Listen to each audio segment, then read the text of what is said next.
Hi అండి, welcome to Sunitha vlogs. ఈరోజు వీడియోలో ఎంతో రుచిగా ఉండే మిక్స్డ్ వెజిటేబుల్ పులుసు ఎలా చేసుకోవాలో చూపిస్తాను. చాలా ఈజీగా చేసుకోవచ్చు.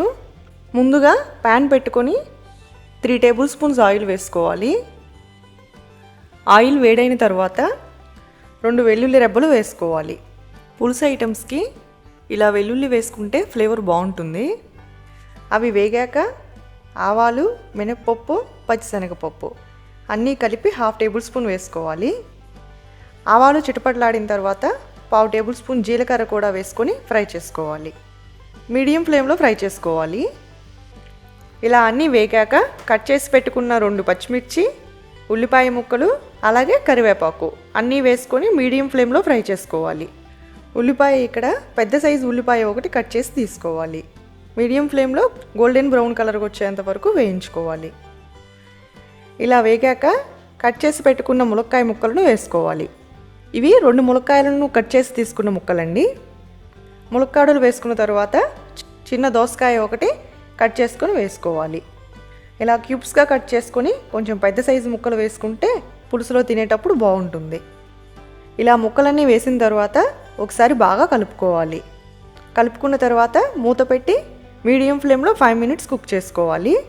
ఈ ముక్కలన్నీ కొంచెం మగ్గే వరకు కుక్ చేసుకోవాలి. 5 మినిట్స్ తర్వాత చూపిస్తున్నాను. ముక్కలు కొంచెం ఇలా మగ్గుతాయి. ఇప్పుడు కట్ చేసి పెట్టుకున్న వంకాయ ముక్కలను వేసుకోవాలి.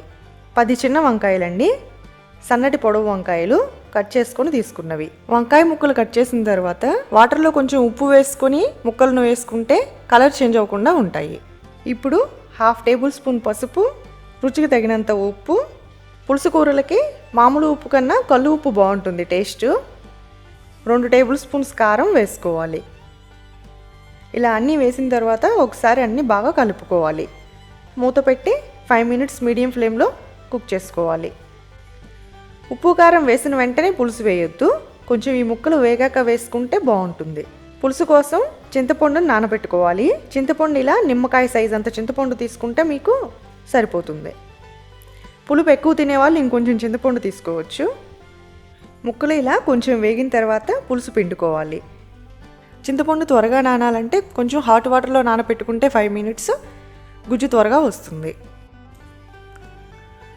ఇలా పులుసు పిండిన తర్వాత లాస్ట్లో కొంచెం మామూలు వాటర్ కూడా వేసుకొని బాగా కలుపుకోవాలి. పులుసు చిక్కగా కావాలంటే ఇలా సరిపోతుంది. మీకు పలుచగా కావాలంటే ఇంకొంచెం వాటర్ వేసుకోవచ్చు. హై టు మీడియం ఫ్లేమ్లో ఉడికించుకోవాలి.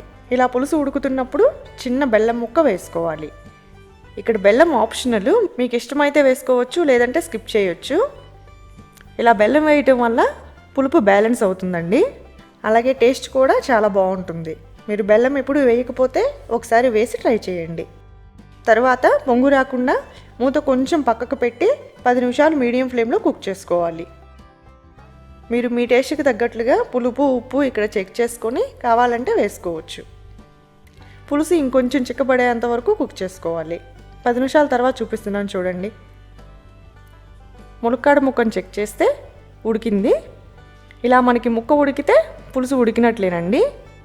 ఫైనల్గా కొత్తిమీర వేసుకుని ఒకసారి అంతా కలుపుకొని స్టవ్ ఆఫ్ చేసుకోవాలి. ఇలాగా మనకి 3 రకాల వెజిటేబుల్స్తో కలిసి ఈజీగా పులుసు పెట్టుకోవచ్చు.